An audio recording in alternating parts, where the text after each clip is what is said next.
로봇은 아직까지는 우리 삶에 들어오기에는 부족한 면이 많습니다. 해답은 있다고 생각을 합니다. 그리고 그 해답은 우리가 이미 알고 있다고 생각을 합니다. 미래를 보고 싶으면 과거를 보면 된다고 생각합니다. 그런 기대감과 우려감이 있는 로봇, 그 해답은 저희들이 갖고 있다고 저는 믿습니다.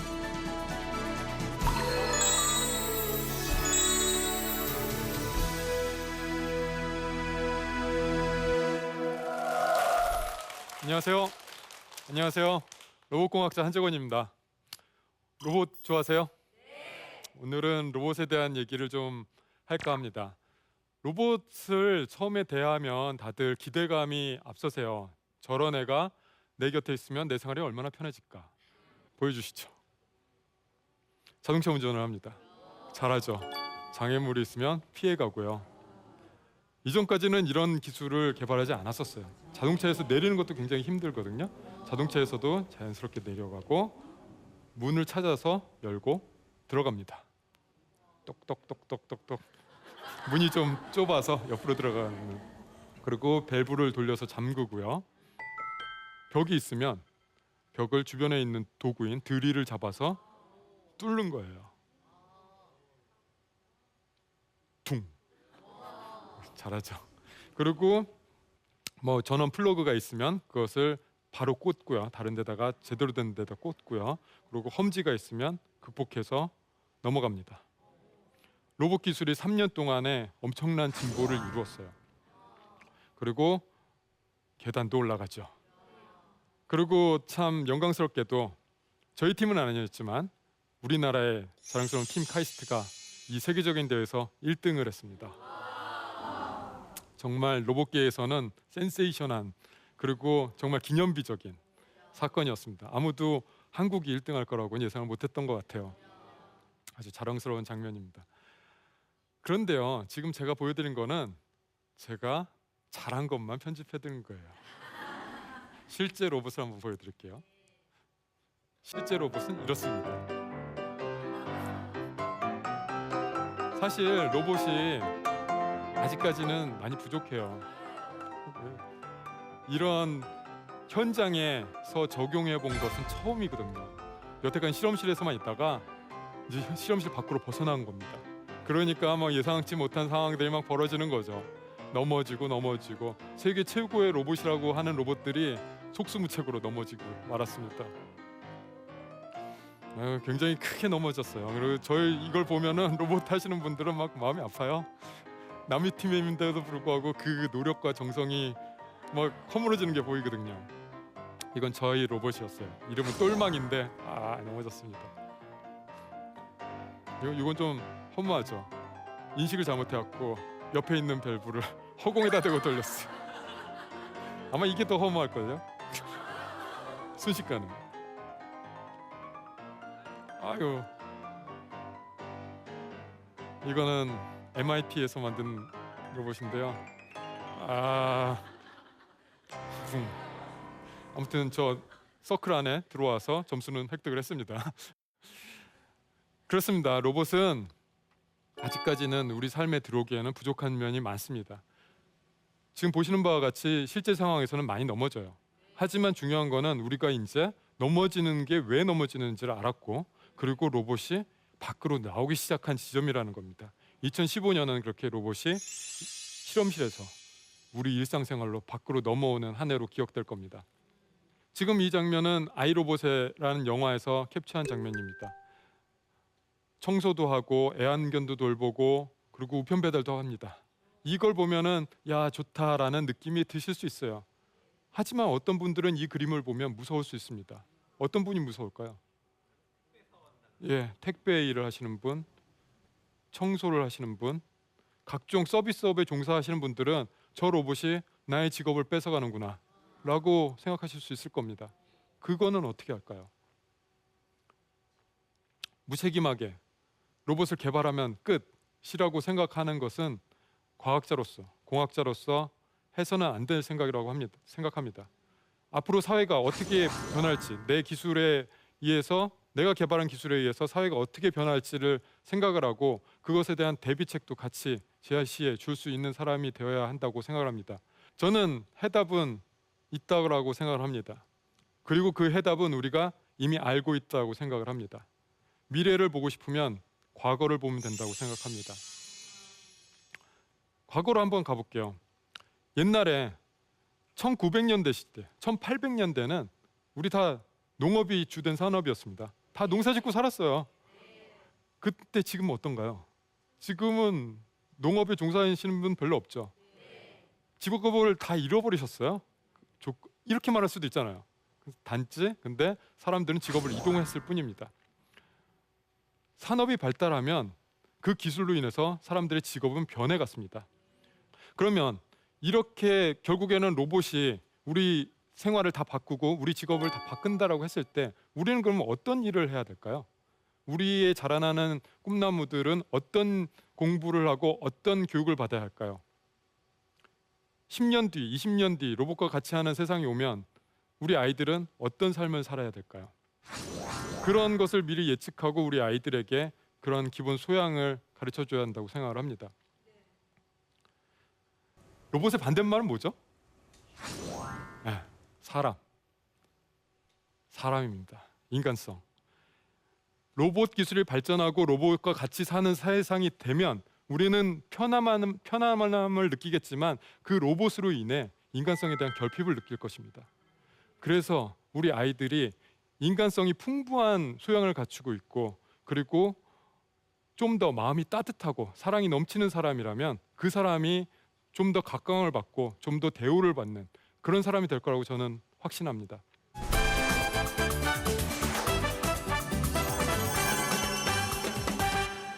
인간이 만든 발명품 중에 최고가 무엇이냐. 위에 그분 말씀은 이제 도시라는 걸 쳤어요. 아무나 들어갈 수 있는 공간이 되면은 사실은 권력이 없는 거거든요. 사실은 건축가나 도시 설계하는 사람들이 어떻게 컨트롤하느냐에 따라서 사실은 100년 뒤까지도 우리의 삶을 조종할 수 있고 더 좋은 공간을 만들 수도 있게. 네, 조금 전에 소개받은 유현준 교수입니다. 일단 오늘 제가 말씀드릴 거는 그 도시에 대한 개괄적인 얘기들을 좀 말씀을 드리고요. 그 안에 숨겨져 있는 것들, 또 여러분들이 간과하며 지나갔던 것들을 좀 말씀드리려고 합니다. 지금 보시는 것들, 여러분들도 다 그런 경험을 해보시는데 그런 걸 이제 어려운 말로 보이어리즘이라고 하거든요. 나를 노출하지 않고 몰래 훔쳐보는 거. 약간 좀 성도착증의 하나로만 보통 생각을 하는데 우리 일상에 다 섞여 있습니다. 뭐 대표적인 예가 여러분들이 가는 극장이 그런 케이스예요. 극장에 가면은 어두운 자리에 앉아서 밝은 화면을 바라보고 나는 숨어서 딴 사람의 생활을 엿보는 거잖아요. 그러니까 그게 결국에는 다 관음증이에요. 보이어리즘. 그래서 여러분들 인터넷으로 딴 사람 홈피 훔쳐보는 것도 그렇고요. 거기다 인터넷 댓글, 악성 댓글 다는 것들도 다 밴들리즘이고. 그러니까 그것들이 우리의 삶 속에 어떻게 녹아 있는 거예요. 그러니까 또 다른 예를 볼 수 있다면은 내가 그러니까 보여지지 않고 딴 사람을 볼 수 있으면 게 권력을 가지는 거가 되는 건데 아까 그 간수의 방처럼 여러분들이 저는 이제 아파트 12층에 삽니다. 12층에 살면은 한 8시 정도 되면 해 떨어진 다음에는 11층, 10층, 9층, 8층 다 내려다 보여요. 거실들이. 그럼 그 사람들은 제가 있는 방을 못 봐요. 불이 켜지더라도. 지금 이 영화는 이제 이창이라는 영화인데 이거 보시면은 뒷집에 사는 사람들이 다 내려다 보이죠. 저보다 아랫집에 있는 사람들은. 그게 제가 더 권력이 많은 거예요. 제가 높은 층에 사는 사람으로서는. 나를 노출시키지 않고서 다른 사람 볼 수가 있으니까. 그게 바로 그래서 이제 펜트하우스가 사실 비싼 이유가 그겁니다. 그러니까 펜트하우스 꼭대기층에 있으면은 아무도 자기를 못 보고 나는 다 모든 사람을 내려다 보는 거죠. 그렇기 때문에 더 돈 많은 사람들이 그 권력을 사기 위해서 위로 올라가는 거예요, 사실은. 그런 것들이 사실은 우리가 작게는 사무실 자리 배치에도 사실 볼 수 있어요. 나를 드러내지 않고서 딴 사람을 볼 수 있는 것들. 그러니까 뭐 부장님 자리 같은 거 대부분 다 창문을 등지고 앉아 있습니다. 저 얼마 전에 유행했던 미생이라는 드라마 보면은 장그래가 제일 복도 쪽에 앉아 있죠. 여기 뭐 오차장이 뒤에서 보면 항상 장그래가 일하는지 안 하는지를 감시를 할 수가 있어요. 모니터를 보니까. 근데 장그래는 고개를 돌려보기 전에는 오차장이 일하는지 안 하는지 감시가 안 되죠. 모니터 상에서 뭘 보는지 알 수가 없어요. 그러니까 사실은 이 사람이 화장실 가면서 왔다 갔다 하면서 중간에 대리, 과장, 뭐 신입사원들의 모니터를 다 훑으면서 갈 수 있어요. 그런 것들이 결국에는 자리 배치에 의해서 다른 사람들을 감시하는 거예요. 우리가 이런 생각을 한번 해볼 수가 있어요. 자, 펜트하우스가 제일 비싸고 꼭대기층이어서 제일 비싸고 권력을 갖는다고 했는데 그럼 왜 우리 옥탑방은 제일 싸냐? 이해가 안 가죠. 제일 꼭대기층인데. 그 이유는 뭐냐면은 꼭대기층에 있지만 옆에서 그냥 담 뛰어넘어가면 되기 때문에 그런 거예요. 그러니까 안전상의 문제 때문에 아무나 들어갈 수 있는 공간이 되면은 사실은 권력이 없는 거거든요. 사실은. 그러니까 우리가 제 친구도 옥탑방에 살았는데 2달에 한 번씩 집이 털렸다고 그러더라고요. 그러니까 옆에서 그냥 넘어오면 끝이에요. 그러니까 우리가 예를 들어서 자금성 같은 걸 보면 황제가 있는 공간은 제일 안에 들어가 있어요. 담장 있고 담장 있고 담장 있고. 아까 말씀드린 회장 핸드폰 번호 없는 사람들. 그런 사람들도 비서실을 통해서만 접근 가능한 회장님. 그러니까 그런 것들이 사실은 그 안에 있는 사람들도 중요하게 만드는 거죠. 자, 그러면은 로마는 상수도를 개발을 해서 그 사람들이 중앙 집권, 인구 밀도를 높일 수 있었고 강력한 중앙 집권화되는 정부를 가졌고 그것 때문에 유럽을 정복할 수 있는 로만 엠파이어를 만들었어요. 파리 같은 경우에는 자동차가 다니기에 편리한 곳, 그런 직선형 도로를 썼고 그다음에 하수도로 인한 아주 쾌적한 공간을 만들었습니다. 그렇기 때문에 당시 유명한 화가들이나 문화인들이 다 파리에 가서 살고 싶어했던 것들이죠. 그러면 런던이라는 도시가 또 있어요. 영국도 되게 큰 제국으로 한때 영향력을 끼쳤던 도시잖아요. 그 나라잖아요. 그 영국은 도대체 어떻게 대단한 런던을 만들었을 것인가? 그거 보면은 이 산업혁명의 모습입니다. 이게 여기 있는 사람들 불과 한 몇 달 전만 하더라도 농사짓던 사람들이 와가지고 도시에 와서 그 공장에서 일을 했어요, 이 사람들이. 그러니까 되게 건강이 나빠졌을 거 아니에요. 그러니까 평균 수명이 30살이 안 됐다고 그래요, 이 당시에 도시의 사람들이. 그 집이 너무 부족해서 뭐 방 하나에 뭐 몇십 명씩 살기도 하고 창문 없는 방도 있고 그것 때문에 사실 지금 우리가 사는 건축 법규라는 게 만들어졌어요. 그러니까 막 뭐 동지 때 최소 4시간은 자연 채광이 들어야 된다라든지 뭐 방은 창문이 있어야 된다든지 이런 것들이 이런 그 안 좋은 과정을 거쳐서 나온 거거든요.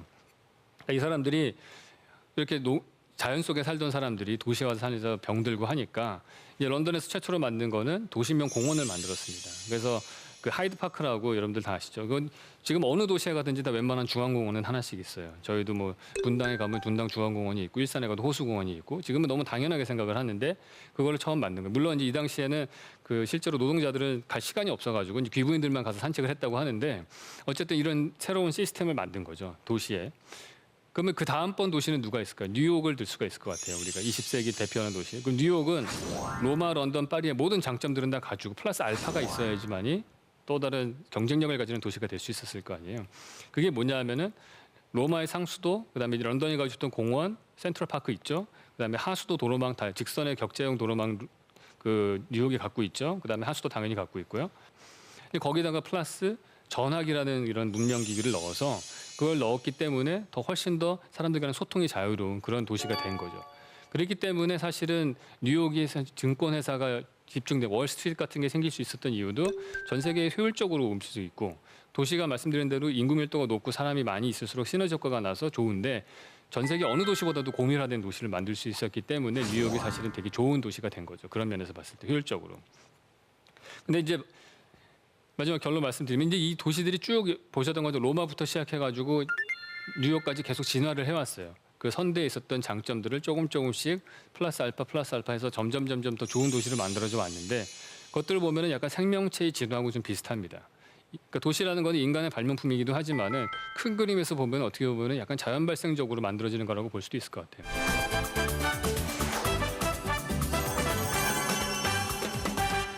왜 우리는 약자를 보호해야 됩니까? 첫 번째 이유는 우리는 다름 아닌 인간이기 때문이죠.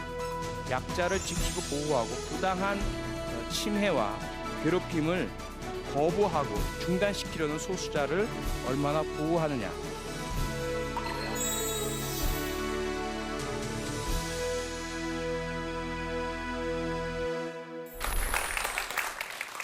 안녕하십니까?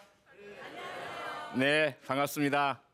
뭐 아버님, 어머님 그리고 우리 친구들 다양한 분들이 계시네요. 네, 오늘 제가 여러분께 드릴 말씀은 범죄 얘기는 아닙니다. 맨날 범죄 얘기만 하다 보니까 그냥 우리 삶에 대해서 한번 같이 나누고 싶어서요. 지금 당장 여기 와 계신 여러분은 약자가 아니시죠. 소수자가 아니십니다. 장애를 가지고 계시지도 않은 것 같고요. 제 눈에 성적 소수자가 아니신 것 같고요. 인종적으로나 어떤 부분으로도 소수자나 약자는 아니신 것 같습니다. 우리 아이들에게 일어나는 일 너무 심각해서 그 어린 나이에 자기 스스로의 목숨을 던지는 일까지 벌어집니다. 심지어 초등학교 6학년 아이가 친구들에게 따돌림 당한 것이 괴로워서 옥상에서 몸을 던지는 일이 벌어지죠. 왜 이런 일이 벌어지게 있냐는 거죠. 대학의 교수님이 자기의 제자이자 회사의 사원인 사람을 때리고 힘들게 하는 것을 너무나 오래 하다가 그것만으로도 양이 안 차서 인분을 먹게 하고 비닐봉지를 씌우고 가스를 속에 쏘는 정말 이해하기 힘든 행동을 했지 않습니까? 도대체 어떻게 그런 일이 가능할까? 그리고 그분 밑에 있는 피해자와 동료이고 피해자보다 나이가 어린 그런 대학원생들이 가담해서 함께 그런 괴롭힘을 주는 행동을 했단 말이죠. 도대체 그들은 다 악마인가? 우연하게 4명의 악마가 한 자리에 만난 것일까? 그것도 고도의 지성이 발휘되는 대학 공간 내에서 말이죠. 우리의 행복감, 우리가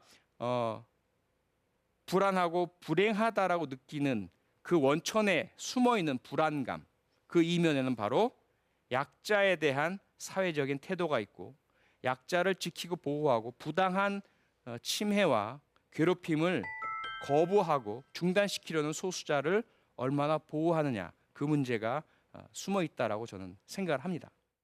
반론을 제기하죠. 왜 약자를 보호해야 됩니까? 약육강식 아닙니까? 어차피 세상은 모두가 평등하게 살 수도 없고요.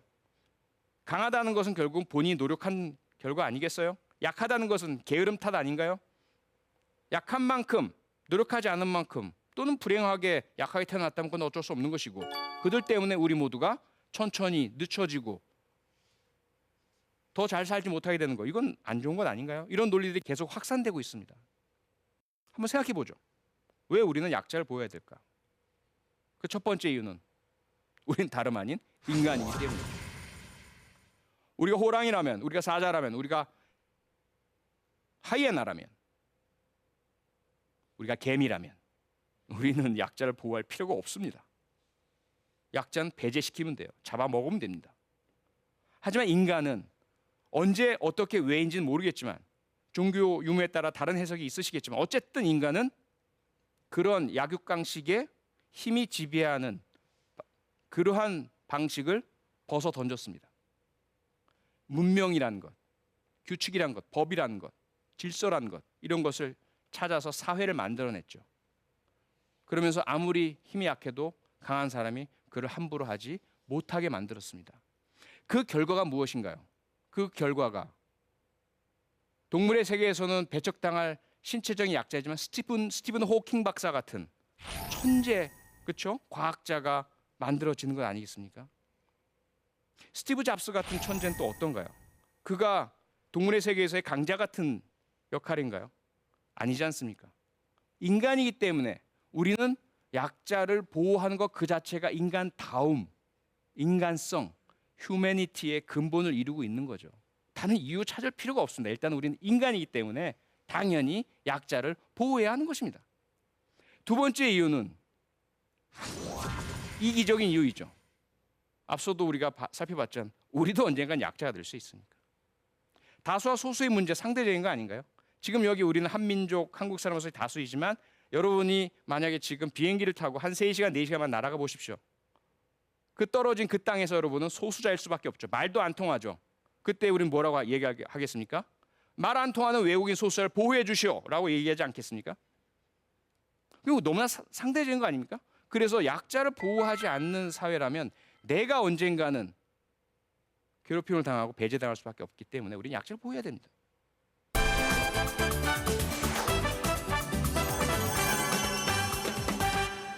청년시대 이전에는 청년 문화라는 말이 없었다는 얘기죠. 대학가 청년들의 문화는 기존의 어른들이 지배하고 있었던 기성세대의 문화를 완전히 뒤엎고 시장에서도 가장 강력한 음악으로 성장합니다.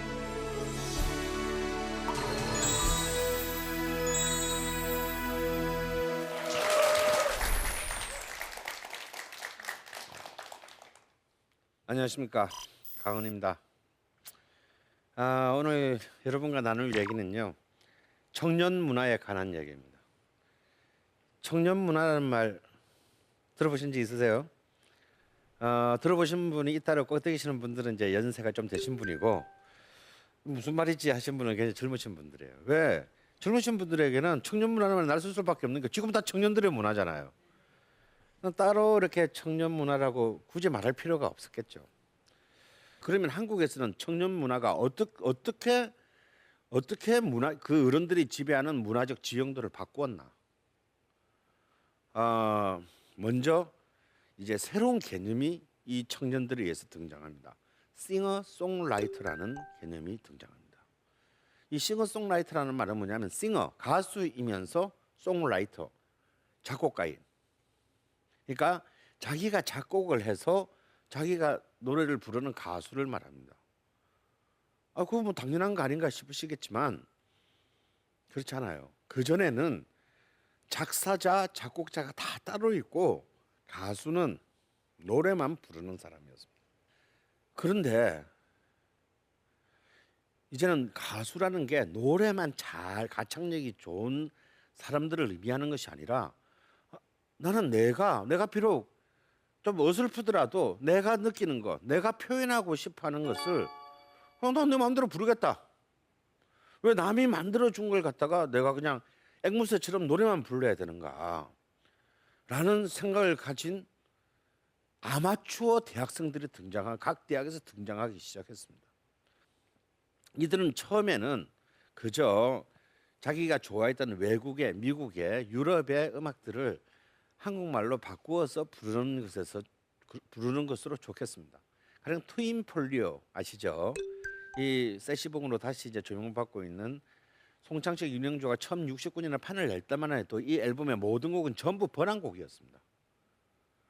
하지만 바로 그 직후에 미국에서 한 명의 장발의 청년이 귀국합니다.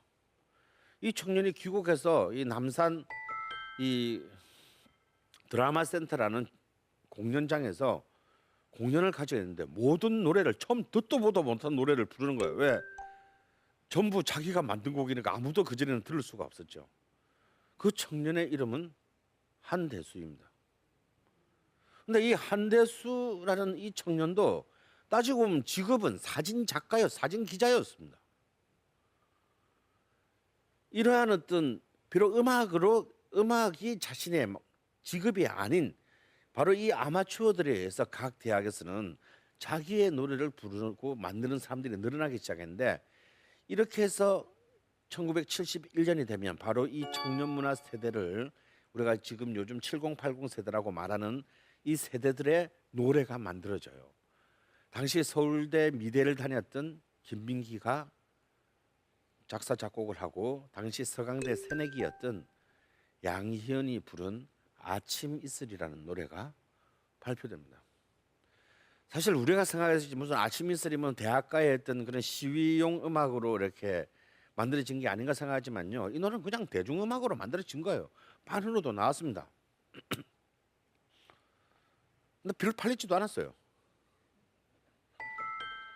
그런데 이 노래는 입에서 입으로 대학가에서 불려지면서 바로 이 세대들의 그 당시에 이 세대들의 간절한 소망과 어쩌면 어떤 자신들의 이상을 좌절시키는 어떤 현실에 대한 불만을 담은 그런 이 70대 세대의 노래로 성화되어 갑니다.